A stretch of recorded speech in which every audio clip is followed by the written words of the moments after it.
Sisig for only 60 pesos pero only rice na.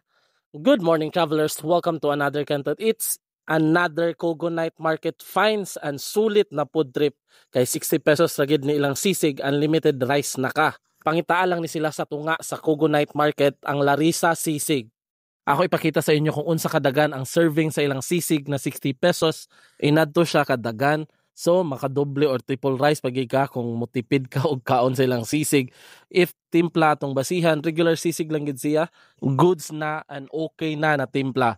If mag-asa mo balik ko, yes, definitely balikan ako ni siya kay tipid kayo and makabusog pa jud. So, hangtod sa sunod, kita kits travelers.